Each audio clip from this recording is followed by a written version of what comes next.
Hello, people. Today we shall discuss regarding brain suggestions, which is related to yesterday's uh, hunger game itself. Here, no matter how we find ourselves, no matter how much we try, we cannot able to proceed anything further more than few days.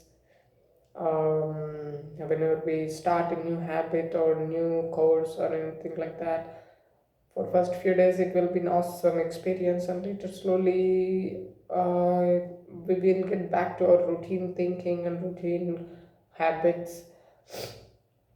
Most probably we waste a lot of time, and while coming back to the course, and we don't feel enough motivated in order to continue the course, and we just may give up.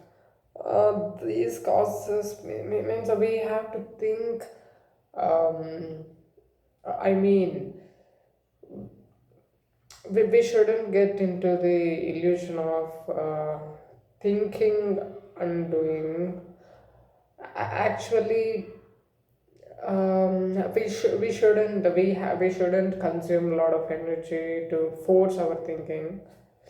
Basically, that is what brain and body and everything in life, and every kind of living creatures, system, or even computer systems, the main goal in all these systems is to conserve energy as more as possible. um, uh, with the same reason, even body and brain tries to conserve energy. So for that reason, brain actually doesn't want you to force thinking. So what it basically does is it gives some recommendations of thoughts. If you wish to, if you choose those thoughts, then continuously same kind of thoughts will be recommended to you. It's like a dictionary or hash table, we can say. It recommends the keys, and if you choose the keys, then if you choose a particular key, then the values or the upcoming thoughts related to it will be given to you. So basically, if you entertain a specific thought, the similar kind of thoughts, or you'll be involved into the similar kind of thoughts. Brain will give space for it, and based on your choosings, based on your involvement into those recommendations, a similar kind of thought recommendations will be given by brain. So whenever we are overwhelmed, okay, we are having a three special kinds of stages of doing, not stages, we can say it as mm, um, means the way we feel according to the hardness of the task in front of us. So if it's more challenging, we will feel overwhelmed. If it's less challenging, very less challenging, then it's a boring. That's we coin it as underwhelming. And when it's perfectly challenged, then we involve into that task because we feel that for in order to do it's less challenging. I mean, it's moderately challenged, and we will be having a hope of getting success from it. But when it's overwhelming, when the task is too much challenging, even though we do it, we won't be having that kind of hope of getting success in it. So ultimately, we won't involve into it. And underwhelming, even though there is success into it. I mean, even though we get immediate success because it's very much easier to do, but even then we won't crave for that success because it's too easy, less challenging. So the um, moderate level of challenge is what makes us to involve into that task. So um, So the feeling of the same kind of task may be overwhelming to one person and underwhelming to another person, and even you at different times you feel different about the task. At some specific point, you may feel that the same task is underwhelming when your skills are a little higher and when your mood is good, and when your mood is not at all not stable, then you will feel as even petty things as overwhelming. So there is one more factor which influences how we feel and think, that is mental state. According to the mental state, we actually label something as overwhelming, underwhelming, and involving. So if our mental state is going down, then at the time, whatever we are doing currently, even that one will start feeling overwhelming, because our mental state is won't be stable at all, because it on a daily basis it goes up and down every now and then. So, but every success raises the mental state, and every failure, we call it as discouragement. Yes, actually, encouragement and discouragement are the other terms for um, lowering of mental state and raising the mental state. So whenever we are doing something, whenever we are involved into doing something, and suddenly we get succeed, I mean slowly, and if we get succeed, then our mental state will rise, and we are ready to take up even a little bit higher, harder challenges.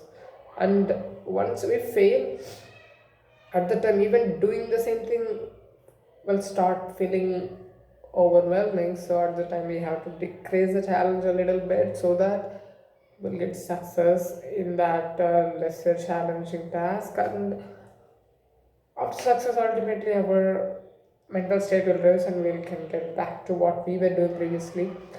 So we have seen the mental states and the three kinds of challenging states. Okay, challenge and mental state. And on the other hand, our brain is always working harder to recommend the relevant thoughts to us, and brain recommendations are purely based on the mental state. When you're having some specific mental state, some kind of thoughts will be recommended by brain, and when you're in higher mental state, some kind of thought recommendations will be suggested by brain. So we don't need to force the thinking. We just, I mean, if the brain is recommending all the negative stuff like cheap entertainment or something like harming others or anything like that, means which is not needed by you, which will lead to some negative circumstances. So at the time, we usually force our thinking, forcing that forcing of thinking leads to energy draining. So all the energy will get drained, and when there is no energy at all in order to resist anything, at the time whatever the brain recommends, even though it's negative, we just involve into it. So basically, forcing is a bad idea, because we may force for a while. Let's say there was a some kind of food which you know that it's a harm to you, if it's a junk food, it's not healthy for you, and you're resisting, your brain is recommending, okay, go eat only one piece, after this you won't be eating for a month, like these kind of recommendations, and you'll be resisting, you'll be stopping the thoughts, etc., etc., and slowly your energy will get drained, and at some point you will lose the control. You may assume it as losing the control, but actually your energy got drained because of forcing against the thoughts. Means forced thinking leads to energy drainment quickly. So after that, you cannot resist anymore because no energy left, and brain recommendations, whatever the brain is recommending, you just follow it. So basically, what I wanted to convey here is, if the brain is recommending something, then we cannot able to succeed by forcing the brain's thoughts. But even if we succeed temporarily, slowly, we have to change the environment. Else, our energy will get drained because of forcing, and ultimately whatever there is in mind, whatever the recommendations given by brain, we are going to choose one thing. We may as you can able to ask me that why to choose a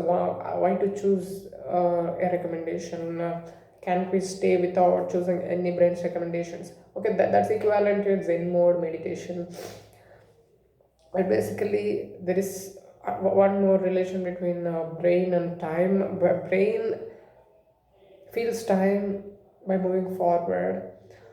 When brain is having that hunger power, we already discussed yesterday, hunger power, and means basically hunger. Okay, by in order to by satisfying the hunger, it moves forward. So there is hunger, and brain keeps one certain point in the future. I mean, maybe after 10 minutes or 20 minutes after doing the work, specifically in this abstract way, after doing this work, I'll get dopamine rush, means I'll get satisfied. So for this reason, um, brain actually tries to recommend you the thought, so that one of the thought will get chosen, then you'll get dopamine rush, and you move forward in time. So basically it's all that, and it's really an extreme possible